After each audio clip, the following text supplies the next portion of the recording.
de pagar 2X. Se adjudica usted el bien. Un bien que vale 3X. ¿Cómo es posible que yo le deba dinero si ya le he pagado un X? O sea, es imposible que yo le deba dinero. Si ya le he pagado 2 pavos, se adjudica algo que vale 5 en 2,5 y yo le debo 4, ya le he pagado 4,5. ¿Me deberá usted a mí 1,5? Que es el medio que le he pagado y la diferencia de lo que eso vale. Es absurdo. Vale, aquí, ¿vale? Pasamos al siguiente punto. Punto número 5, el tema de la dación en pago, ¿vale? La dación en pago no os voy a decir a vosotros que es un tema que bueno, podemos estar 3 días o 4. Cuestiones principales que he recabado. ¿Qué hacer en los supuestos de lo que se ha firmado y no ejecuta una dación en pago?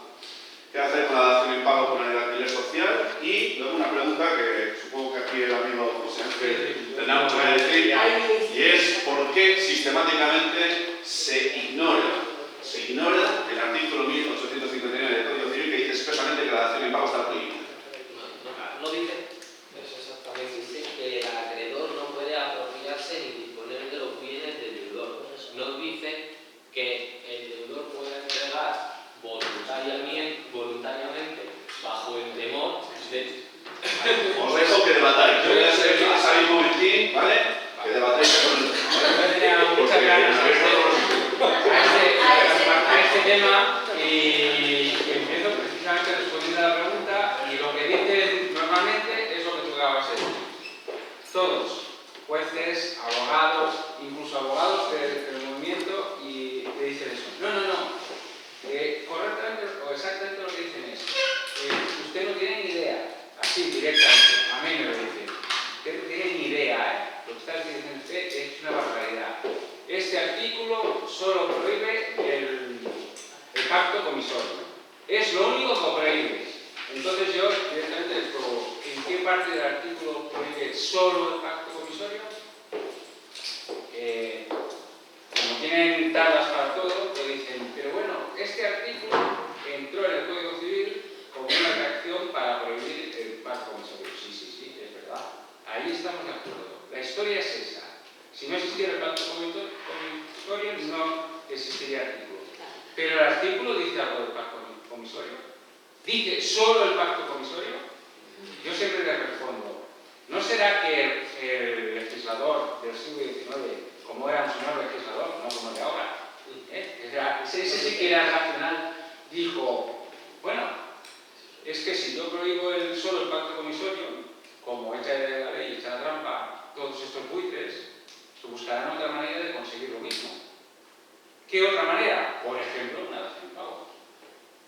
Como es un pobre desgraciado del que yo puedo abusar, convencer, claro, ahora ya no puedo usar el pacto comisorio porque me lo han quitado, pues yo ofrezco, por ejemplo, una dación en pago. ¿Y van a caer? Vaya que se van a caer. Yo creo que esto es uno de aquellos casos que es raros casos en que una norma es tan clara, incluso para una persona que no es jurista, porque normalmente suele suceder lo contrario, ¿no? Normalmente ya las normas son difíciles de entender, incluso cuando son fáciles de entender, te encuentras que hay otra norma en otro sitio que tú ni habías pensado que te cambia el sentido.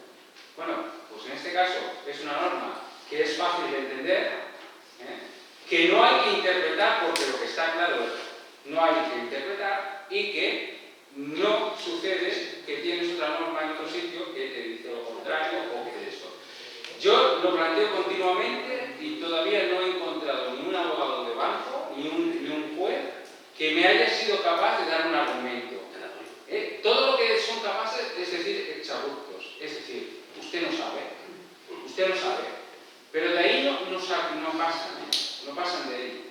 Entonces, y yo creo que más importante que el tema de la dación en pago, que lo es, y sobre todo sobre el tema de la dación en pago, yo diría que este artículo prohíbe esto precisamente para proteger al deudor. O sea, está prohibiendo la dación en pago para protegerle a él, y eso es importante. Pero yo digo que esto tiene consecuencias no solo con la adjudicación en la ejecución hipotecaria. Porque ahí hacen la adjudicación en base del artículo 671, que evidentemente le hacen pasar por encima de este, y yo digo, bueno, incluso si ese artículo 671 de la Ley de Funcionamiento Civil le diera ese poder al acreedor de adjudicárselo, habría que ver por qué ese artículo, que es de una norma procesal, ha de desplazar al artículo del Código Civil. Habría que verlo. Yo lo que digo es, primero, ese artículo 671 no concede un poder al acreedor que adjudicarse. Lo que le da es una potestad discrecional al juzgado de decidir esa adjudicación una vez que se pide. Porque la integridad es que podrá pedir. Y segundo, lo que digo es que las normas de las subastas de bienes inmuebles se aplican a las ejecuciones hipotecarias porque hay un artículo 691.4, no me acuerdo cuál es, que dice eso. Pero en la práctica no se aplican todas porque hay contradicciones. El procedimiento de subastas de inmuebles dice que se ha de practicar una tasación. En la ejecución hipotecaria no se practica una tasación porque hay un artículo que te dice que es la que se ha pactado. Nadie se le ocurre, ningún juez se le ocurre hacer una tasación nueva. Bueno, pues yo le digo a mí, oiga, del mismo modo que usted no aplica ese artículo que dice que hay que hacer una tasación, porque hay otro que es específico, que ya dice que la tasación es la que hay pactada, pues usted, si hubiera una contradicción entre el 671 de la Ley de Funcionamiento Civil y 1359, lo que usted tendría que es olvidarse del 671 y aplicar el 1779. O sea, en los juzgados están consiguiendo lo mismo que consiguen con las acciones en pago y con los pactos comisorios, en el caso que se quiera hacer, pero usando al juez. Usan de esbirro al juez. Entonces yo creo que esto también es un tema crucial, porque si tú lo planteas públicamente y masivamente, tú te estás cargando nuevamente todo. Porque todas las subastas quedan desiertas y todas acaban adjudicándose el banco o cediendo el remate. Entonces, claro, si te cargas esto, se acabó. Ya no se pueden quedar las casas. Lo último, sobre la cesión del remate, otra cosa es que en ningún sitio dice que puedan ceder el remate. El 671 no lo dice. Sí. No, para mí es inmuebles sí. No, Pero, no, en ningún sitio. solo el acreedor podrá reservarse, acudir a la subasta reservándose las facultades. Sí, pero es que no acuden. No acuden. Quedan desiertas. Claro, no, claro, sí, pero es que el acreedor, o sea, el ejecutante, no forma parte de un tercero. Es parte del proceso. Por lo cual, se resienta de licitadores. Exactamente. Pero el acreedor no es ningún licitador, con lo cual... En una ejecución normal, el acreedor puede licitar. Normalmente no lo hacen en estas. Pero y por tanto, si no lo hace, se acabó. Pero es que además, yo diría, volviendo a los argumentos que he expresado antes, yo sostengo que no puede participar. Porque ¿qué sentido que tiene que participar alguien que tiene prohibida la adjudicación? A ver, lo único que estoy de acuerdo contigo en eso es en la cesión en que ceden el remate. Y que no pueden ceder el remate a quien se lo están cediendo. Porque el remate, según el sistema es a favor del tercero, no a favor de uno mismo con otro nombre. ¿Vale? Pero la entidad financiera no es parte, no es un licitador. Con lo cual, si no acude nadie a conseguir una cantidad para pujar por ese inmueble, se lo adjudica directamente el acreedor para cobrarse justamente esa deuda que está reclamando. Si hay un licitador y dice, pues yo pujo 100.000 euros, la entidad financiera puede licitar y ofrecer 110. Es decir, no me parece mal que se le permita a la entidad financiera licitar siempre y cuando el importe por el que puje cubra toda la deuda y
realmente durante la vigencia de tal figura dice el banco o prestamista no se apropia o dispone del bien. Él lo hace tras la subasta. Y si tú te vas al 1858, que es justamente el anterior, te dice, bueno, te lo textualmente porque esto fue un debate entre dos letrados, ¿vale? Dice, es cuando se establece mediante sentencia de ejecución y derivada del incumplimiento de las obligaciones del consumidor, que puede el banco prestamista ejercitar tales acciones, previa subasta pública y aclaración entre otros muchos, justo el artículo anterior que se indica, en 1858, y que literalmente dice, es también de esencia de estos contratos que vencida la obligación principal pueda ser enajenada las cosas que consiste en la prenda o hipoteca para pagar al acreedor.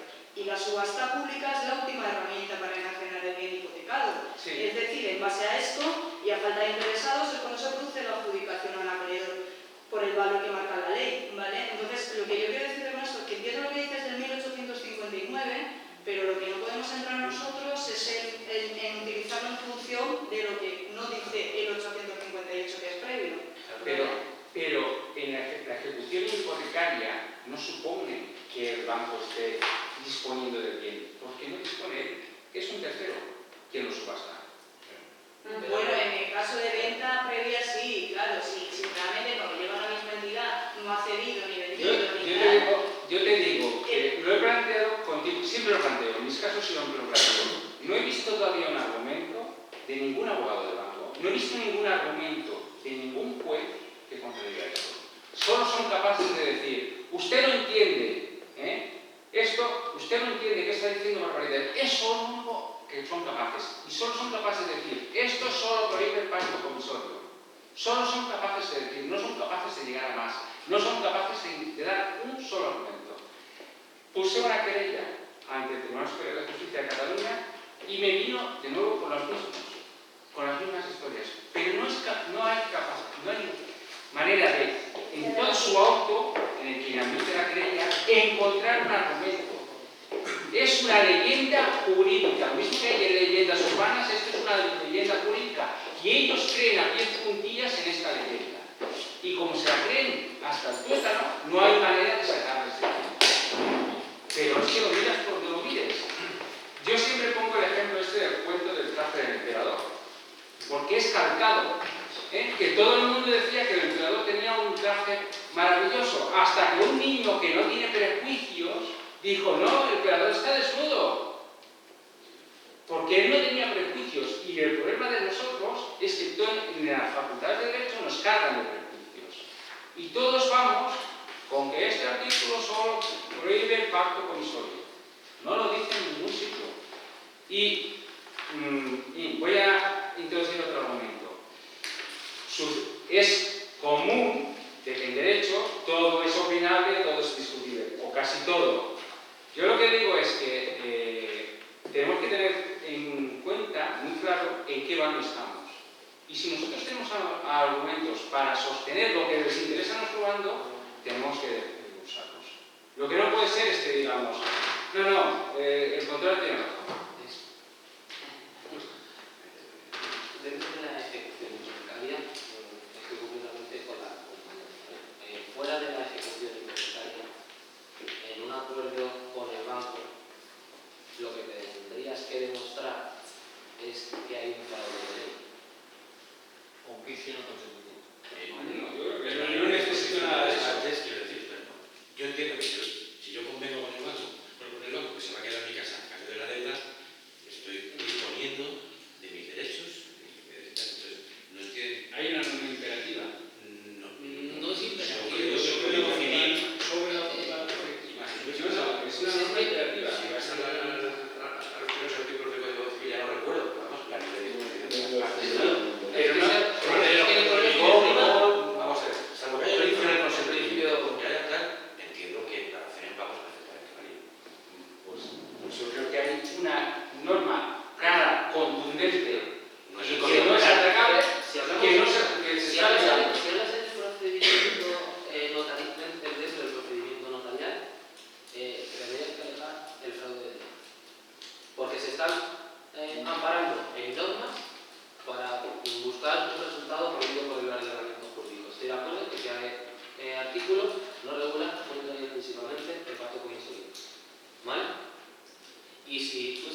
En ningún caso, en ningún caso, La si voluntad quieren de un contrato de alquiler. la voluntad de las partes opera siempre que aquello que vayas a realizar no sea ni contrario a la ley, ni a la moral, ni al orden público. Exactamente. ¿Vale? Exactamente. Pero eso no es contrario a la ley. Totalmente. No. Sí, pero es tan simple como eso. Yo creo que tan simple como que está prohibido. Con una dación pago, con una compraventa, el acreedor se apropia de ese bien. Pues entonces todas las compraventas estarían prohibidas. No, Porque me estoy de acreedores de bienes hipotecarios. No todas las compraventas son de bienes hipotecados. Y no son todas las compraventas o acciones, son acreedores. No hay ninguna sentencia, ninguna que avale de alguna forma. Ninguna. Lo que Todo tú lo estás contrario. diciendo. Todo lo contrario. Menos una de las Ninguna. formas. Ni artículo doctrinal, ni nada de Ni el nada. derecho comparado tampoco. Bueno, en el derecho comparado habría que Pero considerar. Alguna cosa hay.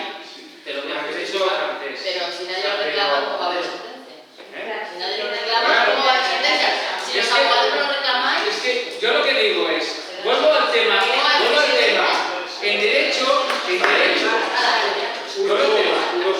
en derecho es lo común es discutir cualquier cosa, ¿no? Siempre hay partes que discuten cuál es la interpretación. Yo digo, nosotros tenemos que defender los argumentos que nos interesan a nosotros. Si masivamente la gente saliera a la calle y dijera, oigan, señores, ustedes están violando la ley, señores jueces, masivamente están violando la ley. Claro, pues imagínate la que se podría liar. Ahora, claro, si los propios abogados del movimiento les están diciendo, no, que va, si esto es solo... Esto es una El acreedor hipotecario no se apropia. ¿Vale? Se apropiaría si yo te presto un dinero para comprar esa botella, la hipotecamos, no me lo devuelves y voy y te la quito. Esto es apropiación. Esto es un tipo de apropiación. No, utilizando una vía de hecho. Esto es apropiación. El artículo no dice que te apropies por ti mismo, ni que te apropies ni con violencia ni nada. Que te lo hagas apropiarse algo es hacerlo propio, hacerlo de tu propiedad. Con una compraventa te apropias, con una dación en pago te apropias. Pero ahí es Pues el los contrato dos. se ha acabado desde que se da la subasta, José Ángel. Yo Desde creo que se da la subasta, el contrato se Eso no acaba. está pidiendo ¿Qué el artículo. estás ejecutando? Una hipoteca. Sí, pero es que se lo permite, la ley le permite subastar. Sí, le permite subastar, lo que no permite es que se lo adjudique. Y Lo se lo permite adjudica, que sí, lo sí, yo lo veo, yo es que Subasta aquí bien. discrepo un poco, ¿vale? Y eso es lo más enriquecedor de todo, que nos ponemos de acuerdo para sacar una postura común. A ver, te vuelvo a reiterar, yo veo que el 1859 lo que dice es que no te puedes apropiar mientras esté hipotecada el bien, pero tú una vez te subastas, el bien está libre, o sea, el contrato está sigue con Está la en- nota ¿Hay registrada. un titular de una garantía hipotecaria? ¿Él sigue siendo acreedor? sí, sigue la nota registral. De hecho, hasta que no se adjudica, no retira después sí, pero lo de la nota registral es otro mundo también. O sea, eso, a fin de cuentas, el que siga el registro no significa que tenga nada que ver. Miguel quería decir. No, yo solamente quería añadir, por lo que ha dicho Nuria antes, del 1858, evidentemente, si vamos definitivamente a que las ejecuciones no se pueden instar por el apartado 2 del artículo 693, sino que sería por el 1, el 1858 no tendría ningún sentido, porque 1858 dice una vez vencida la obligación principal. Nunca estando el apartado 1 estaría vencida la obligación principal. Estaría vencida una parte mora, pero la obligación principal sería A ver, no establecida. podemos ser tan torticeros como hacen los jueces y utilizar la ley según nos interesa a nosotros. Tenemos que ser claros y precisos. O nos vamos a la ley de enjuiciamiento civil o nos vamos al Código Civil. Si estamos en el 695, estamos ahí, no estamos en el Código Civil. Y si aplicamos el 1858-59, es por ende aplicable el 1859, que te dice que una vez vencida la obligación, y la obligación se vence una vez ha dado la ejecución y la subasta, se puede apropiar del bien. Yo lo veo así, a lo mejor hay más debate y me sacáis de dudas, pero yo lo veo así. Entonces, visto así, ¿Será más justo o menos injusto? ¿Será más moral o menos moral? Pero es así. y luego desde el punto Habría de que vista, cambiar la desde el norma. punto de vista Mira, pero es así. No, es que... ¿Qué clase de argumento es? Es así, que es el argumento de los jueces y de los abogados de banco. Es que es así, Te doy- ¿qué me estás diciendo? ¿Te ven los padres del museo? Profesionales del museo. No, yo siempre digo, quiero un argumento. Quiero un argumento. Yo tengo mi argumento. No me has dado ninguno. Que no te satisface. Que no te satisface. El pacto comisorio está regulado en ese artículo. Está prohibido. ¿Vale? Pero no solo. Exacto, pero no solo. Lo único que te puede recoger ese artículo es precisamente cualquier actuación del acreedor tendente a apropiarse del inmueble, sea con dación en pago, con ejecución, etcétera, etcétera, siempre y cuando haya una situación volitiva con vicio respecto al deudor. Eso es lo único. Es decir, y el argumento es simplemente el sentido del legislador que creó ese artículo. Sea el pacto comisorio o sea cualquier tipo de acuerdo o bien